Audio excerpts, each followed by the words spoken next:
Hello dear students, welcome to Great Institute. In this video, we are going to deal with the solutions of the test subject electrical. Let us start with the question number 1. Which material has the highest electrical conductivity? So, which material has the highest electrical conductivity?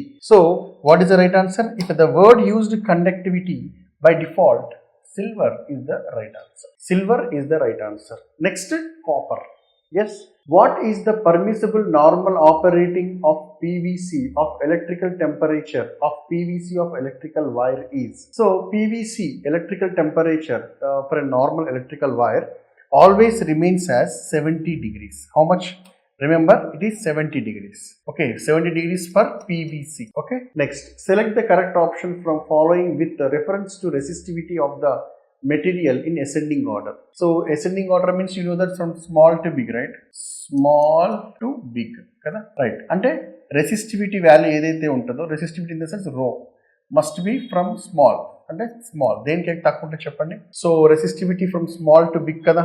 So resistivity first అంటే first conductivity దేనికి ఎక్కువ ఉంటుందో గమనించండి. Highest conductivity will be silver. Second ఏంటి? Copper. Next aluminium, next tungsten. బరాబర్, right? అంటే ఇక్కడ సింపుల్గా చెప్పాలి అంటే సిల్వర్లో మనకి right, let me right like this. Next సిల్వర్లో మనకి రెసిస్టివిటీ అనేది తక్కువ ఉంటుంది, రైట్? నెక్స్ట్ తర్వాత కొంచెం కాపర్లో ఎక్కువ ఉంటుంది. నెక్స్ట్ అల్యూమినియం, తర్వాత టంగ్స్టన్. ఓకే, టంగ్స్టన్ గుర్తుపెట్టుకోండి, రైట్?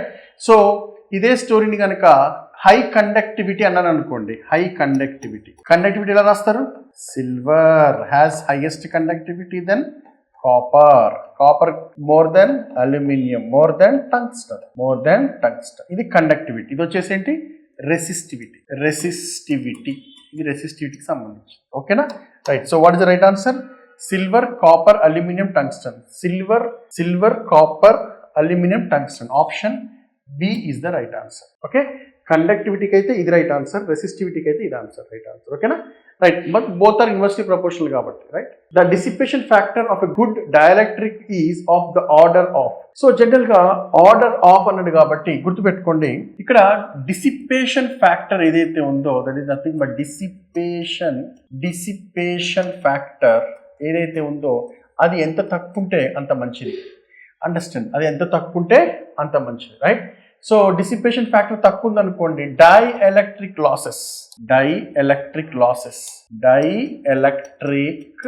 లాసెస్ ఏవైతే ఉంటాయో అవి తక్కువ ఉంటాయి అనమాట. సో డిసిపేషన్ ఫ్యాక్టర్ ఎంత తక్కువ ఉంటే డైఎలక్ట్రిక్ లాసెస్ అనేవి అంత తక్కువ ఉంటాయి అనమాట. సో మరి రేంజ్ అడిగారు అనుకోండి, దట్ ఈస్ 0.0002 to 0.1. ఓకేనా? 0.02 to 0.1 ఇది రేంజ్. ఓకే, ఇది మినిమం, ఇది maximum. So what is the right answer? To have 0.002, right answer. Okay, in order of 0.02. Why? Because dissipation factor always lesser value, so that dielectric losses also will be lesser value. Now let us see with the next question. Which type of filling method is used when heavy reduction of material is used? So heavy reduction of material ఏదైతే ఉంటుందో generally we are going to prefer with the diagonal filling. What is the right answer? Diagonal filling is preferred generally. Okay, an energy meter is an dash instrument recording, indicating, integrating, none of this. So remember always energy meter అంటే it measures what? Electrical energy. So మరి electrical energy అంటే that is equals to, for example, E is equal to integration of 0 to t into pdt కదా, అవునా కదా? అంటే power into time. So power into time. ఈ time ఏం చెప్తుందమ్మా? Duration లేదా period, some period అని చెప్తుంది, సమ్ పీరియడ్. సో జనరల్గా మన ఇంట్లో అంటే మన రోజువారీ టైం పీరియడ్ ఎంత తీసుకుంటాం? జనరల్గా 30 days. ఎంత? 30 రోజులు తీసుకుంటాం, అవునా? 30 రోజులకి మనం ఎంత పవర్ని మనం కన్జ్యూమ్ చేసినామో అది మనకి ఎనర్జీ బిల్ రూపంలో మనకి ఎనర్జీ మీటర్ అనేది చెప్తుంది కదా. అయితే సో ఇక్కడ మరి ఏ మీటర్ అది? ఇక్కడ చూడండి, ఇంటిగ్రేషన్ అంటే integration with respect to time period కదా. సో అంటే సమయాన్ని, అంటే ఒక్కొక్క రోజుకి ఎంత, ఒక రోజు ఎంత, అట్లా 30 రోజులు అంటే సమయానుకూలం. అంటే దాన్ని ఏమంటాం మనం?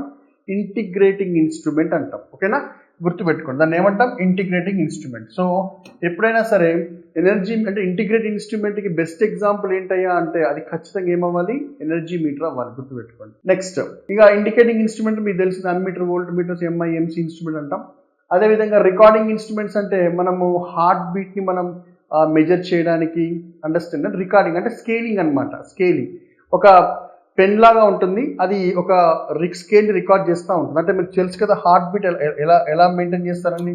హార్ట్ బీట్ వచ్చేసరికి ఇలా ఇలా ఇలా ఇలా ఒక స్కేల్ పైన, అండర్స్టాండ్, దీన్ని ఏమంటాం మనం, రికార్డింగ్ ఇన్స్ట్రుమెంట్ అంటాం. ఓకేనా, right.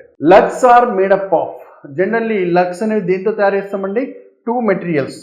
One is of aluminium and other one is copper. Iron copper కాదు, టిన్ అండ్ జింక్ కాదు, అల్యూమినియం కాపర్. బండ గుర్తు పెట్టుకో, lugs are made up of aluminium and copper, fixed. The cable whose earthing is necessary. So cable whose earthing is necessary అంటే earthing purpose గా మనం ఏ కేబుల్ని ఎక్కువగా వాడతాము అని అడుగుతున్నాడు ఇక్కడ. అయితే ఇక్కడ జాగ్రత్తగా గమనించండి, cable whose earthing is necessary అన్నప్పుడు జాగ్రత్త వినండి. VIR cables, vinyl chloride cables, lead sheath cable లేదా ట్రోపోడ్యూర్స్ కేబుల్. So the answer is lead sheath cable is very important and this is generally used for underground cables కి మనం general గా ఈ లెడ్ షీత్ కేబుల్ ని మనం ఎక్కువగా ప్రిఫర్ చేస్తాం అన్న విషయాన్ని గుర్తుపెట్టుకోండి. Next, the resistivity which is less than the insulator and more than the conductor. So resistivity అనేది ఇన్సులేటర్ కంటే ఎక్కువ ఉంటుందంట, ఇన్సులేటర్ కంటే తక్కువ ఉంటుంది అంట. చూడండి, రెసిస్టివిటీ అంటే రో ఈజ్ రెసిస్టివిటీ అనేది లెస్ దాన్ ఇన్సులేటర్. మరి రెసిస్టివిటీ అనేది మోర్ దాన్ కండక్టర్స్ అని అనుకోండి. ఖచ్చితంగా అది ఏ మెటీరియల్ అయి ఉండాలా, it is nothing but semiconductor. It is nothing but what my dear students, semiconductor. బండ గుర్తు పెట్టుకోవాలి. ఓకేనా, so what is the right answer, pure conductors, quasi insulators, imaginary insulators, semiconductors is the right answer. Okay, filament lamp usually operated on power factor of. So okay, గుర్తుపెట్టుకోవాల్సిన విషయం ఏంటయ్యా అంటే lamp అనే పదం వాడినప్పుడు మనము గుర్తుపెట్టుకోండి, ఫిలమెంట్ ల్యాంప్ లేకపోతే ల్యాంప్ అన్నా సరే, లైట్ అన్నా సరే, ఏదైనా సరే అది ఏ ఎలిమెంట్ అండి, రెసిస్టర్ని సూచిస్తుంది. ఎందుకు, ఈ ల్యాంప్ అనేది ఏం ఉత్పత్తి చేస్తుంది, హీట్ని ఉత్పత్తి చేస్తుంది. సో ఎలిమెంట్లో మనకు రెసిస్టరే కదా హీట్ ఉత్పత్తి చేసేది, మరి అవునా కదా. సో హీట్ ఉత్పత్తి చేసే దగ్గర మనకి రెసిస్టెన్స్ అనేది ఎక్కువ ఉండాలా, అవునా కదా. నిక్రోమ్ అంటే nickel plus chromium, 80% of nickel plus 20% of chromium, అది హీటింగ్ ఎలిమెంట్ కదా. సో మళ్ళీ ఎల్ సిరీస్ అంటాం మళ్ళీ, అవునా కదా. ఇంకొకటి గీజర్లో వాడతాం, రైట్. అంటే ఇక్కడ రెసిస్టెన్స్ ఉత్పత్తి చేయాలంటే, హీట్ ఉత్పత్తి చేయాలి అంటే రెసిస్టివిటీ యొక్క విలువ ఎక్కువ ఉండాలి అనేది ఇక్కడ పాయింట్, రైట్. సో మరి ల్యాంప్స్ అంటే ఏంటి, అది హీట్ ఉత్పత్తి చేస్తూ కదా మనకి, అంటే హీట్ డిసిపేట్ చేస్తూ మనకి ఒక లైట్ ఇంటెన్సిటీని ఉత్పత్తి చేస్తుంది కదా. సో ఇక్కడ రెసిస్టర్, అయితే రెసిస్టర్కి సంబంధించి మనం ఫస్ట్ నుంచి చదువుకుంటున్నాం. రెసిస్టర్కి సంబంధించి వోల్టేజ్, అదేవిధంగా ప్రవహిస్తున్నటువంటి కరెంట్ ఎప్పుడు కూడా ఎలా ఉంటాయి, ఇన్ ఫేజ్లో ఉంటాయి. అంటే phase angle is equal to how much, 0. మరి పవర్ ఫ్యాక్టర్ అంటే cos phi power factor is equals to cos of 0 degrees is equal to how much, 1 అంటే అర్థం ఏంటి, యూపీఎఫ్ అంటే అర్థం ఏంటి, యూనిటీ పవర్ ఫ్యాక్టర్. గుర్తుపెట్టుకోండి, ఏ లైట్ అయినా సరే ఏదైనా హీట్ ఉత్పత్తి చేస్తుంది అంటే అది ఖచ్చితంగా ఏ ఎలిమెంట్ అవుతుంది, రెసిస్టెన్స్ అంటే వోల్టేజ్ కరెంట్ ఎలా ఉంటాయి, ఇన్ ఫేజ్లో ఉంటాయి. అంటే ఫేజ్ యాంగిల్ ఎంత, 0. అంటే పవర్ ఫ్యాక్టర్ అంటే cos ఆఫ్ 0 కదా. సో cos ఆఫ్ ఫేజ్ అంటే cos ఆఫ్ 0 అంటే ఎంత, 1. So unity power factor.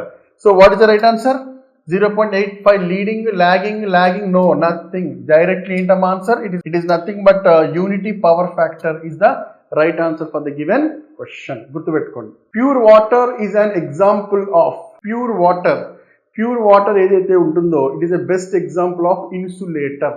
గుర్తుపెట్టుకోండి, ఇలా ప్యూర్ వాటర్ కంటే కూడా ఏం వాడతామండి, distilled water. Okay, distilled water. Pure water అంటే ఏంటి, ఇక్కడ డిస్టిల్డ్ వాటర్ అంటాం. So they are acting as what, insulator.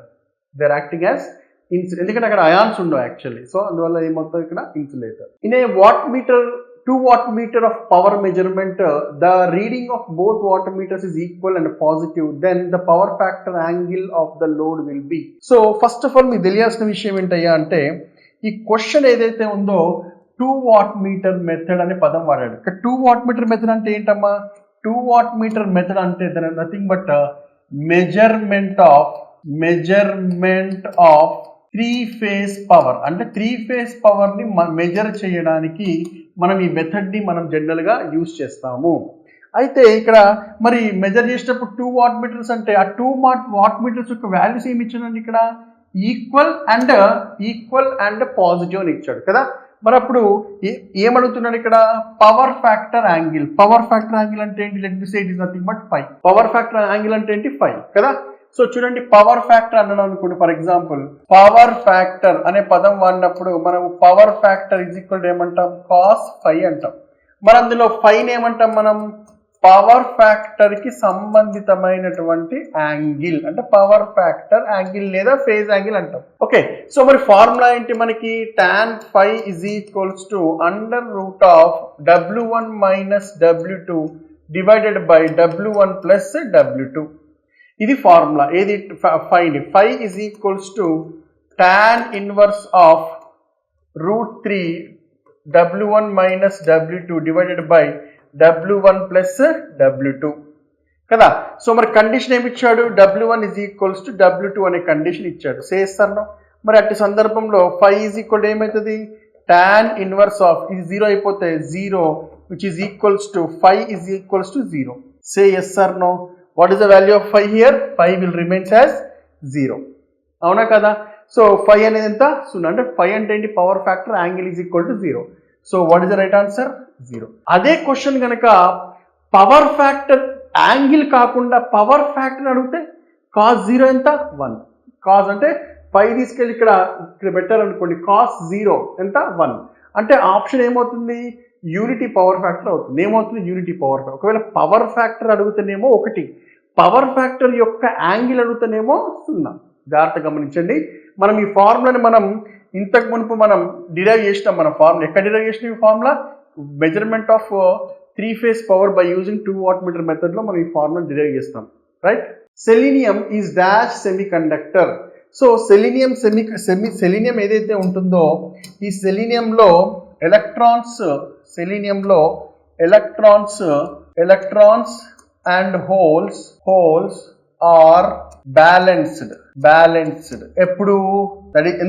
ఎందుకంటే it is nothing but intrinsic semiconductor. అంటే ఇది ఏ ఫామ్ లో ఉన్నట్టు? Purest form. అంటే ప్యూరెస్ట్ ఫామ్ అంటే ఎటువంటి డోపింగ్ లేదు. Okay, purest means that is no impurities are added. లేకపోతే లేవు అని అర్థం అక్కడ సింపుల్ గా. Is clear? దాని ఇంట్రెన్సిక్ సెమీ కండక్టర్ అంటాం. So purest form of semiconductor ని మనం ఏమంటాం? ఇంట్రెన్సిక్ సెమీ కండక్టర్ అంటాం. ఉదాహరణకి ఏంటి? సెలీనియం అనేది ఉదాహరణ. Right sir. ఎక్స్టెన్సిక్ అంటే ఏంటి? మనం ఎప్పుడైతే ఇంప్యూరిటీస్ యాడ్ చేసి adding impurities to the intrinsic semiconductor ఏమంటాం మనం? ఎక్సెంట్రిక్ సెమీ కండక్టర్ అంటాం. Right. So by add selenium is nothing but intrinsic అంటే ప్యూర్ సెమీ కండక్టర్ అని గుర్తుపెట్టుకోండి. ప్యూర్ అంటే అర్థం ఏంటి? No impurities added. అంటే holes and electrons are balanced. Okay, P type, N type ఇవన్నీ కూడా ఎక్సెంట్రిక్ సెమీ కండక్టర్ సంబంధించినవి. ఎందుకంటే మనం డోపింగ్ చేస్తాం. డోపింగ్ అంటే యాడింగ్ ఇంప్యూరిటీస్ అనమాట. Okay. The copper has a conductor for electrical power cable is used as dash form. So ఇక్కడ copper ఏదైతే ఉందో దాన్ని మనం కండక్టర్ గా ఎలక్ట్రికల్ పవర్ కేబుల్స్ లో వాడతాము. ఏమంటామయ్యా అంటే జనరల్ గా ఏం కాపర్ అంటామండి? ఎనిలీడ్ కాపర్ అనే పదాలు వాడతాం ఇక్కడ. ఓకేనా annealed copper. Okay sir, annealed copper ఎందుకు సార్? ఎందుకంటే ఇట్ ఈస్ డక్టైల్. గుడ్ అంటే డక్టైల్ ఇన్ నేచర్ అన్నమాట. డక్టైల్. ఓకే, మరియు ఇంకేం చెప్పొచ్చు? Easily bend without break, without any breaking. Easily bend అంటే జస్ట్ షేప్ చేయడం అన్నమాట. Just shaping. Okay, just shaping. Ductile ఉంటుంది, ఈజీ షేప్ చేయొచ్చు without any breaking or cracking. మనం ఇష్టం వచ్చినట్టు దాన్ని ఈజీగా వంచొచ్చు, తీయొచ్చు, ఎటువంటి క్రాక్స్ రావు అన్నమాట. సో దాన్ని ఏమంటాం మనం? ఎనిలీడ్ కాపర్ అంటాం. ఓకే. ఓకేనా right so alloy with chromium, hard drawn and tampered, all these are not annealed copper is the right answer. ఈ హార్డ్ డ్రాన్ అనేది కోర్కు సంబంధించి అంటే ఫెర్రో మ్యాగ్నెటిక్ మెటీరియల్స్ ఉంటాయి కదా దానికి సంబంధించి హార్డ్ మ్యాగ్నెటిక్ మెటీరియల్స్ అంటాం. అవి కూడా మనకి కోర్ ఏదైతే పగలకుండా అంటే మనకి ఇక్కడ కోర్ దగ్గర మనకి ఎటువంటి టీయర్స్ కానీ రేట్స్ కానీ టీయర్స్ కానీ రాకుండా చూసడానికి మనం అక్కడ హార్డ్ డ్రాన్ కోర్ అనేది వాడతాం అక్కడ. బట్ ఈ క్వశ్చన్ వచ్చేసరికి కాపర్ కాబట్టి ఎనిల్డ్ కాపర్ అనేది వాడతాం ఎందుకంటే దానికి మనం షేప్ చేసినా సరే ఎటువంటి బెండ్ చేసినా ఏ రకంగా దాన్ని ఉంచినా దాన్ని గుండ్రంగా తిప్పినా అది ఎటువంటి ప్రాబ్లం రాదు ఎనిల్డ్ కాపర్. ఓకేనా ఎందుకంటే డక్టైల్ అది. Clear my point. Next the dynamometer type wattmeter can be used to measure. So dynamometer watt type of meter ఏంటండి dynamometer can be measured for both AC and DC power. Direct question. దీని గురించి explanation అవసరం లేదు right. So these are the question which are related to the test. Okay thank you so much. Great institute యాప్ని play store నుంచి download చేసుకోండి. RRB NTPC so ALP CBT2 and group D classes every Monday Dilsukhnagar and సికింద్రాబాద్లో batches start అవుతాయి.